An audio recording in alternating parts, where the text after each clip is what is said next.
Hi everyone, welcome back or welcome to my channel. My name's Lizzie and today I'm doing a California haul because on my recent 2-week trip to California I did some fabric shopping. Now I have put together a little mini sort of video diary sort of thing of my trip to California, and it shows all the footage of me in the fabric shops when I'm actually buying this fabric. So if you would like to see that in more detail, then do click the link in the corner right now and you can go to that video. The first fabric shop that we went to was in San Francisco and we went to Britex Fabrics. Now I unfortunately didn't end up buying anything in Britex. They did have the most amazing selection. They had such gorgeous wools, like a whole wall of like, oh, I can't even describe it to you. It was just amazing. But all of their fabrics were really quite expensive, so unfortunately it just wasn't within my price range to buy anything, but they had some beautiful things. So the first place I actually bought anything in was in LA in the fabric store, and I was so excited to go there because I follow the fabric store on Instagram. They are We Are the Fabric Store on Instagram, and they post the most amazing pictures of their fabrics in their store. They also have shops in Australia. And I bought this, which I am just so excited about. It's one of those fabrics where it caught my eye and I was like, I can't decide if I hate it or love it, but the more I looked at it, the more I decided, now I love it. And I held it up against myself and I got Alex to take a picture of me, and from a distance it almost looks like leopard print, but it's not leopard print. If I hold it up to you, you can see that it's sort of these orangey tan colour sort of spots with kind of streaks and stripes on a black background, and it kind of goes in sort of a zigzaggy pattern.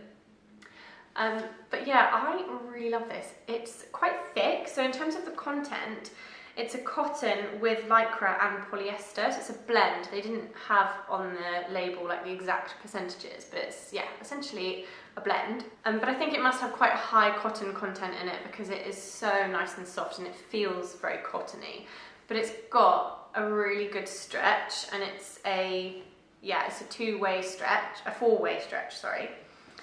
And yeah, it's quite thick, so it's sort of the thickness of like a Ponte Roma type thickness, and I want to make a really nice snuggly long sleeve top, and I kind of want to make it with the view that it will be a nice jazzy pattern that I can wear like with jeans and like heel boots maybe if I want to be looking a little bit nicer, but I can also just wear on a really, really casual basis. I want it to be something I can dress up and down, but I'm always cold and I have so many sort of nice pretty little tops in my wardrobe that only ever get worn in the summer because I'm too cold to wear them otherwise. Whereas if I make a nice long sleeve top out of this in some kind of really nice cut so that it falls nicely, it could be great. So I initially thought that I would make the Tilly and the Buttons Cocoa top, but this is the Tilly and the Buttons Cocoa top that I've hacked. I'll show you, I've hacked it to put some ruffles on the bottom. I'll put the video of that in the corner now when I made this. I think it was last year. But I don't like the neckline. I mean, I like the neckline, it looks really nice, but it's too low and too wide because I would really like to be able to wear a long sleeve top under this right now, but I can't because you'd be able to see it. So does anyone know of any kind of loose fitting but elegant like long sleeve sort of top patterns that have a high neck? I've got a few that I could potentially hack, so I could potentially use like the Nina Lee South Bank sweater and do like the jumper version but not put the neck on, because I don't want it to have a neck, I want it to be just a round neck, but I want it to be like high enough to wear a top underneath. So let me know if you have any pattern recommendations. In terms of the price, this one was $12 a yard and I bought 1 yard, and it's really nice and wide, so I've actually got a lot of fabric. I think I could actually make 2 tops out of this, to be honest. So I could make a dress, I guess, but I don't want to make a dress. I kind of want to try and make more tops because I often just want to wear jeans, cozy boots and a top, like a nice top. I know we're coming into summer eventually. Spring and summer will come at some point, but yeah. Let me know what you think. I bought a second fabric from the fabric store and it looks like this. So it doesn't look quite as exciting as the other one, but I'm by no means any less excited about it. It's this navy blue, and it actually looks a bit lighter in real life than it does on camera. Yeah, it's not as rich and dark, it's a little lighter in real life. And it's a stretch cotton, and it's got 90% cotton, 10% lycra, and it's got a four-way stretch, like a nice stretch with a good recovery. I knew instantly what I wanted to make with this. I've had this pattern, it's the Tilly and the Buttons Etta dress, since it came out, like since she launched it, which I think must be at least a year ago now. I don't know, I can't remember exactly, but I bought this pattern as soon as it came out, and I've just really struggled to find any fabric for it. I'm just so worried about getting the fabric wrong. It suggests medium weight, non-drapey fabrics, preferably with stretch for comfort. Try woven cotton, sateen, triple crepe, crepeback satin, Ponte di Roma, or jacquard knits. And I've been so nervous. I've been nervous that Ponte Roma might not look quite right with the darts, because it does have darts down the front. And I've been worried with stretch cotton about whether it would have enough recovery, because I've made the mistake before of making a pencil skirt with stretch cotton that didn't have recovery, so I just had a baggy bottom.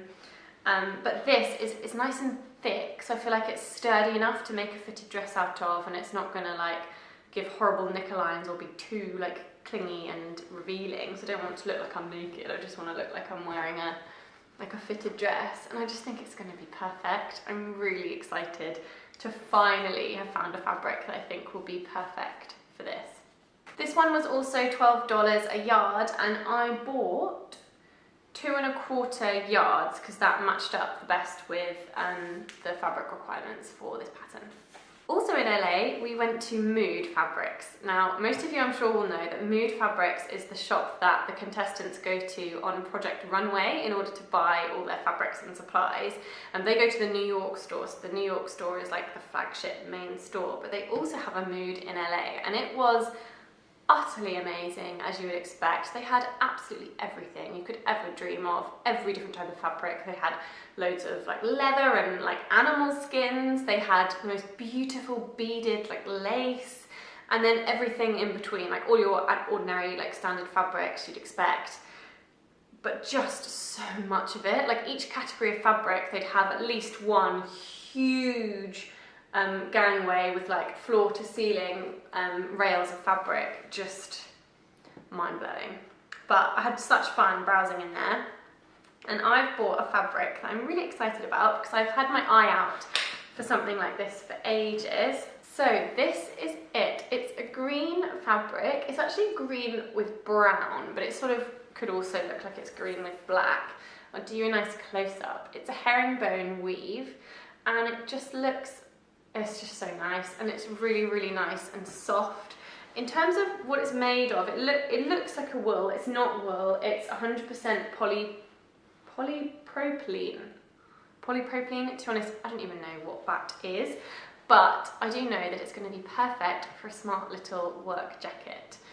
I've wanted to make, I really struggle with workwear.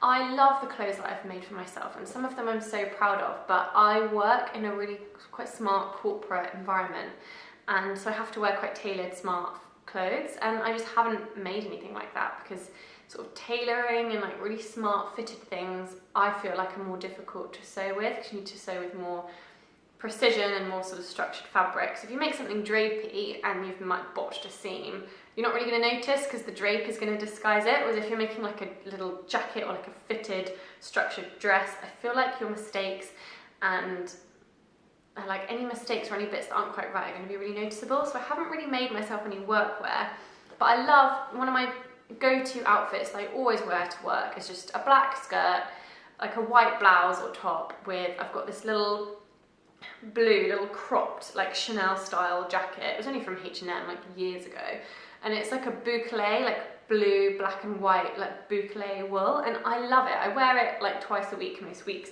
So I wanted to make another one, and I'm gonna make a green one, and I'm so excited. I think I'm probably going to use the Sew Over It, is it Chloe? Is it the Chloe jacket? No, the Coco jacket, I apologise. Sew Over It Coco jacket, which again is like a Chanel inspired jacket with like a round neck and like cropped open jacket. I don't have the pattern yet, but when I get around to it I will buy the pattern. Or I'm also probably going to be making the Simple Sew Jackie O jacket. So with some other fabrics, if I get on well with that, I might use that pattern again. I think I'll use the Simple Sew one as almost like a bit of a test run to see how I get on with making a jacket. But look how nice this is, I really love it. In terms of price, it was $25 a yard, and I bought one yard and 3/4. So it was a bit of a splurge in terms of price, but I think for an item like a jacket, I feel like it's worth getting good fabric, because then hopefully it'll be nice and durable and I'll be able to wear it lots and lots. Last but not least, we went to the LA Fashion District, which was a bit of a minefield. Like, it's huge, and we passed a lot of just really quite tacky rubbish shops of just people selling clothes, but it all looked a bit, you know, like your market style clothes places that just are not really my style, don't necessarily look like the best quality stuff, etc, etc. I might have just been in the wrong part of the fashion district, so I'm so sorry if I've just slagged it off when there's actually, I'm sure there are better bits, but we were sort of walking through thinking, oh, we were like, I'd researched and found out that a few certain streets were like the fabric shopping streets. I'll put the streets we ended up having success in the description below, so that if any of you are going to LA, you can head sort of straight to where some of the fabric shops are. But we did eventually find the fabric shops, and they were, you know, your typical place where you'll find a bargain, in that a lot of the fabric was a bit naff and a bit rubbish. But if you spot something, or if you've got the time to dig and rummage, you're going to find some amazing gems. We weren't really in the market for digging and searching at that point. We were just kind of passing through. But I spotted this just literally leant up again outside one of the stalls. And it's this! Oh gosh, I'd kind of forgotten how colourful it is. It was absolutely dirt cheap. It was $3 a yard. So I was like, yep, I'll have a yard of that. I'll make some kind of summery top. It feels like it's not going to be great quality. It's probably just totally polyester, but it's got a lovely drape to it. I'm not really sure what it is. It is quite sheer, so if I show you just one layer of it, you can see that you can probably see that it's pretty see-through. So it's something I'll either need to line or make something that I could wear like a little cami top underneath. But yeah, it's this royal blue with these colourful feathers on it, and I just thought it could be some kind of really nice summer top that I could wear with jeans, with shorts, with little skirts. I could make an Ogden cami, but I kind of feel like I'd rather make something that covers me up a bit more at the top, because Ogden camis, your shoulders and chest are like completely bare, and I'm always cold. So yeah, if you have any ideas for any like tops that I could make that might be a bit more like t-shirt style, but then I've got to wear a cami underneath, haven't I? I'm not sure. If you've got any pattern suggestions for me for something summery and light and flowy that I could make but be a bit less naked than an Ogden cami, let me know.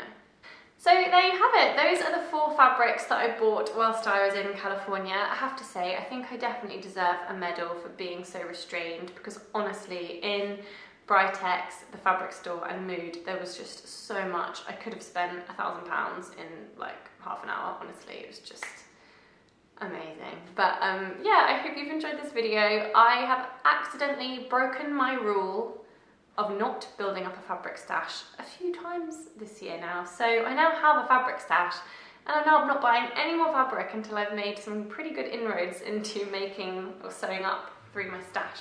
So yeah, over the next few months you'll see these things pop up in videos as finished garments, and yeah, click on subscribe if you want to make sure you see those videos, and give this video a thumbs up if you enjoyed it. Thanks so much for watching, and I'll see you next time. Bye!